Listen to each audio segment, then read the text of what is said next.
Prime Minister Mark Phillips. The floor is yours.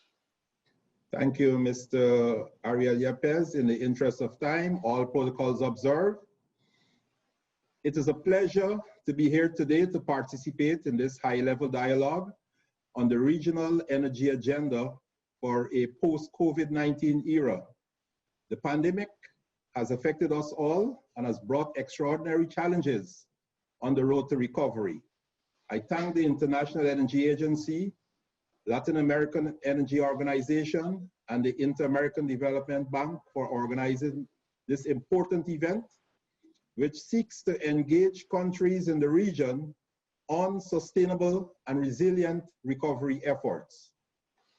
In this post-COVID-19 era, Guyana's policy commitments include its Low Carbon Development Strategy, LCDS, which outlines Guyana's goals to deliver greater economic and social development for the people of Guyana within a low carbon and climate resilient economy that maintains low deforestation rates and uses its resources efficiently and sustainably over generations.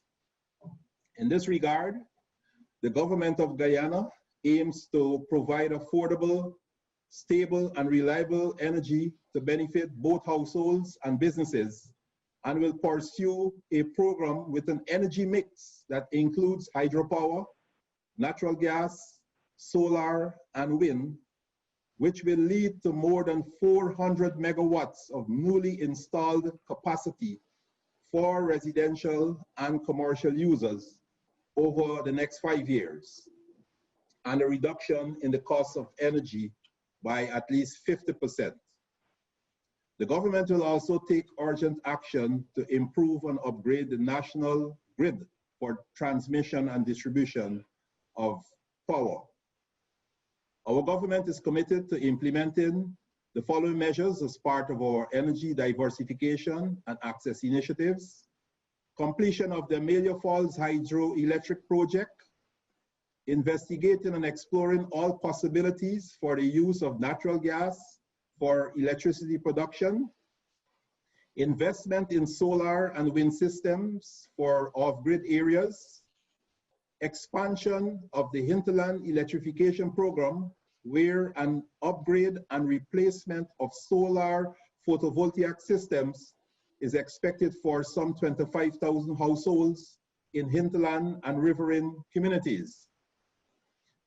Development of solar photovoltaic microgrids for large hinterland areas, and the development of mini hydropower grid-tied systems in the hinterland towns of Guyana.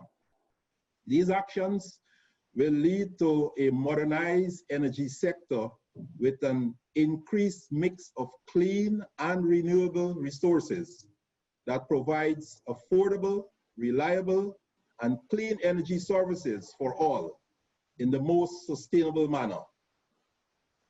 To the question, how can the region ensure energy access to all Latin Americans, and how can inclusiveness be addressed as an integral part of recovery measures? We believe, in answering the question, we believe and advocate for the following: the support for the renewable energy transition throughout Latin America and the Caribbean.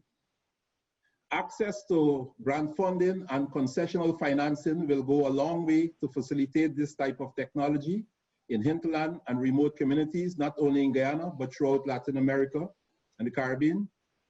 Data collection and knowledge sharing is another important area. At the regional level, sharing of policies, programs, and projects will decrease the learning curve for developing countries in the region, countries like Guyana. Again, capacity building and consistent community engagement is important, and we believe that a gender-balanced approach to training, career opportunities, and support for lifelong learning will also facilitate the participation of more women in the sector. Finally, the government of Guyana is committed towards achieving a low-carbon economy and advancing the transition to renewable energy development will remain at the forefront of our national priority. I look forward to continued dialogue and opportunities for future collaboration to realize sustainable inclusive, and resilient energy systems throughout the Latin American and Caribbean region. And I thank you for allowing me to participate in this conference today. Many thanks, Honorable Prime Minister Mark Phillips. This is really, really ambitious agenda that you are pushing forward in Guyana, and we are glad to hear that you are working in a huge commitment to reduce the energy access gap and the gender gap as well. Happy to hear that, and congratulations.